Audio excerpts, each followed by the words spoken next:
Yo! What it do? What it do? It's your boy J-Rod, and I'm back popping with the crew. What is good? It's good to see y'all, man. So today we got an NFL video, man. We're talking about the man himself, Joe Burrow, Joe Shiesty, the man himself.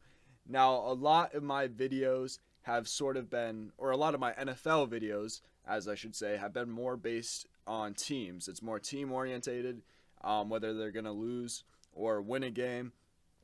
This is the first NFL video that I'm having where I'm sort of breaking down a singular player. And who else to talk about right now than Joe Burrow? I mean, I know the Tom Brady news just came out this morning that he officially retired himself. He said it. I might make a separate video talking about his retirement and sort of, because I was really hoping he'd get another season. I feel like Tom Brady really deserved a retirement season, a last dance type season. But, it sucks. But, he's been in the league for a long time. He's got a family. I get he probably has other goals, other things he wants to focus on. So can't really judge a man, too much on a decision like that. But, we're talking about Joe Shiesty, man. And I actually have notes, man, because the title of this video is going to be the Joe Burrow is the definition of a winner, which he really is. I've never really, looked at a player, and been like, y'all thought I was going to say some such shit, right? Nah, I never, have really looked at, a NBA or NFL player other than maybe, Tom Brady, you could argue LeBron or something, and been like, he is just the definition of a guy who wins, whether it's on the field, off the field, player interactions, fan interaction. Like, Joe Burrow is just the definition of a guy who gets constant W's, bro. And I sort of want to bring this back here to his days at LSU, because obviously that's, what landed him as the number one pick going to the Cincinnati Bengals. And being on that LSU team probably. Actually, as I talk, I got some highlights here. We'll play these highlights. I'll just mute it real quick, but I probably won't be too focused on the highlights. I just thought it'd be a cool little backdrop thing. Yeah, going back to that LSU team, man. I mean, it's like his very first season, right? He came up as one of the backup quarterbacks, right, going into LSU. And I remember that LSU defense was different. I mean, that LSU defense had Devin White, who right now is probably one of the best middle linebackers you have in the league at this point. So that LSU defense was just absolutely stacked. And Joe Burrow went into that situation, rookie year. You're not even the number one option right now at quarterback. I remember Devin White. I mean, he was just trash talking the offense. I mean, anytime in practice, apparently the LSU defense would just tear apart the LSU offense. And that LSU offense, even before Joe Burrow and Jamar Chase became a big duo thing, was somewhat decent, right? And then I remember Devin White was talking that trash, and then Joe Burrow as a rookie. Apparently this was a quote from the Athletics or something. You said what'd he say? It was you want to fucking scrap? It wasn't that exactly, but it was some trash talk back. It's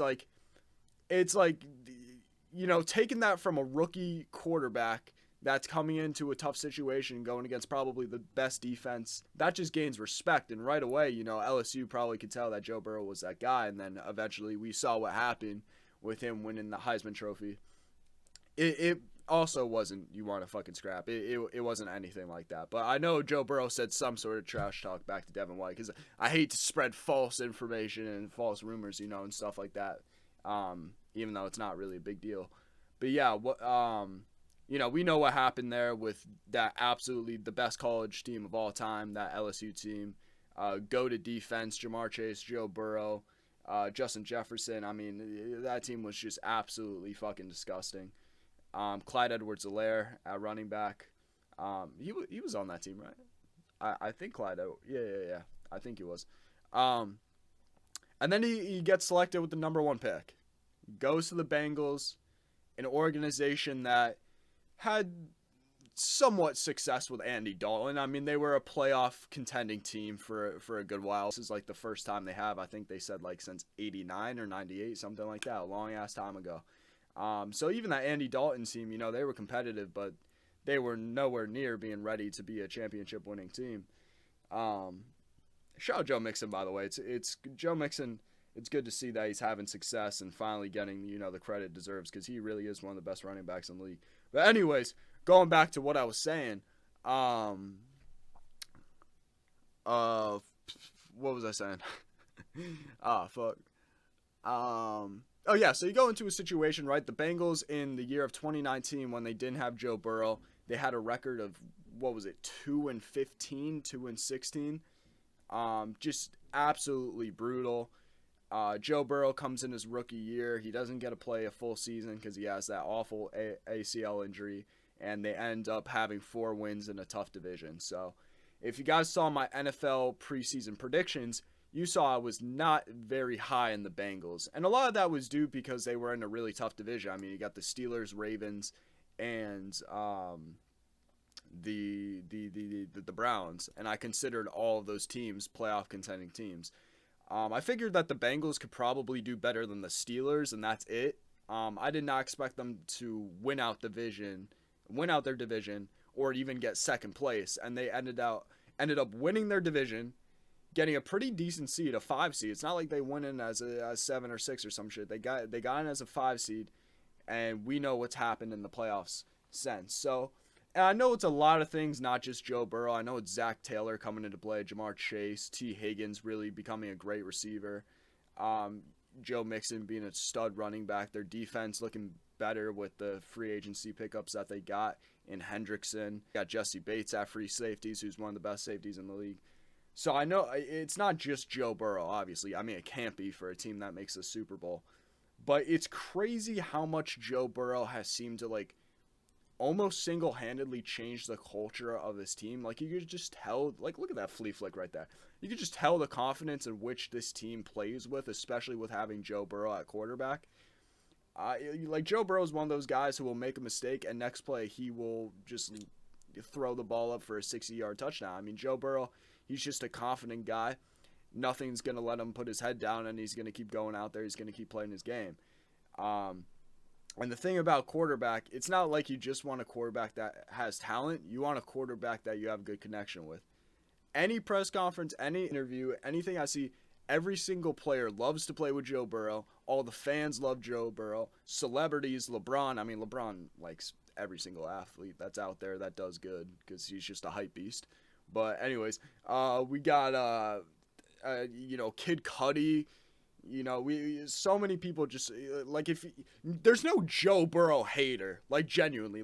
There's literal Chief fans that are happy that Joe Burrow beat them.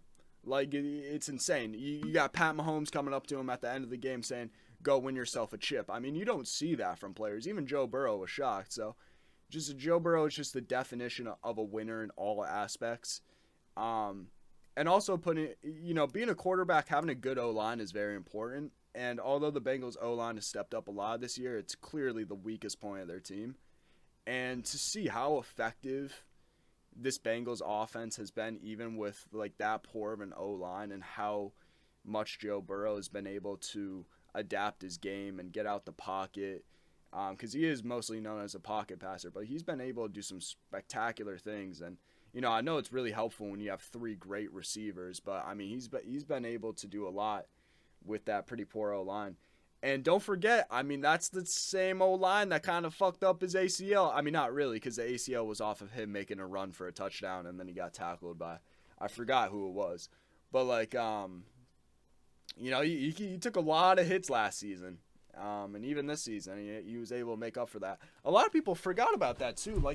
This guy came off of an ACL injury when his team had 4 wins and was able to bring them to the Super Bowl. That's incredible, bro. If you told me at the beginning of the season the Bengals were going to make the Super Bowl, I would say you're on some fucking crack, bro. Even the playoffs, I'd be I don't know about that, man. But that's crazy, man. I feel like there's some other things that I want to talk about. I wrote composed and confident. I mean, yeah, just look at this. He's just always composed and confident. He's a second-year quarterback, and he always, looks like he's a 10-year vet out there. plays through injuries. That's another thing. He's tough. Players like to play with other players who are tough. We've seen that from guys like Matt Stafford throughout their career. Like Joe Burrow, he had this one game in the regular season. I think it was against maybe not the. I don't think it was the Chiefs. I'm trying to think of what team it was against. It was against a team. He had this finger injury, and he kept trying to throw the football, and he was fucking pissed. He goes into halftime, comes out, and he's throwing with that fucked up finger. You could tell he's in pain. But he's just a guy that's tough. He came, like I said before, came off the ACL injury, and he's been absolutely spectacular. He's also the first quarterback to be in the Super Bowl that was a number 1 pick in the first 2 years. Which is a really, I know it may sound like an ESPN stat, but that really is like a pretty, like, I'm trying to find my water, bro. That really is a pretty spectacular thing. I mean, like, obviously, if you're a number 1 pick, you're going to be on a garbage team or a garbage franchise. But how much this team has been able to turn things around in 2 years, Zach Taylor, Joe Burrow, and the rest of these guys, they really just came out here and had a whole culture change. Also, I feel bad for AJ Green. I just want to get that out there. I feel they better give AJ Green a ring, whatever happens. Yeah, I mean, is there anything else I'm missing, man? I mean, I don't really know. You know who Joe Burrow reminds me of? And I obviously never really got to watch him because I'm only 19. But he gives me some Joe Montana vibes. And I know other people have said this too, and the more I think about it, I'm like, he really is just that traditional pocket passer that's got elite accuracy. You know, can throw the ball deep, short, medium range, doesn't matter. He can get out the pocket when he has to. He's pretty mobile. So yeah, I mean, that was just kind of, you know, just something I felt like I had to throw out there, man. I mean, Joe Burrow really has been spectacular. And like I said, he's just the definition of a winner. Like, other than Tom Brady, I cannot think of a quarterback that is just solely the definition of a winner. Obviously, there's quarterbacks like Pat Mahomes, but I wouldn't consider Pat Mahomes, you know, he got put into a great situation with the Chiefs. Bengals, it's a little bit different how he's been able to turn them around. And this is not me saying Joe Burrow is better than Pat Mahomes or better than Josh Allen. That's not at all what I'm saying. And also, Joe Burrow probably has a W family. I don't know his family that well, but you know, no one wants Mahomo fucking running around the field, bro. Like I'm sorry, bro, but right away that gives you an L. That gives you an L, bro. And then your wife chirping. I don't even want to get into that shit, bro. I should make a whole separate video on that shit, to be honest, bro. I cannot, like, I don't get how he's married to that. Okay. But yeah. So look at here, man. Bengals 4-11. You compare that to the rest of the division, which was a really good ass division. It's crazy how 3 of these teams made the playoffs. And then in just one season, Joe Burrow comes back from an ACL injury. Bang, top of the division. This was a season without Joe Burrow. They went 2-14. I forgot who was their quarterback. Was that Josh Rosen? I think Josh Rosen was their quarterback in that season. Or no, was it still Andy Dalton? It might have still been Andy Dalton. I don't know. A couple other videos coming out pretty soon. We might be talking about the Tom Brady situation. Let me know if you want me to cook Mahomo and Mahomes' wife. And Fortnite video should be out soon.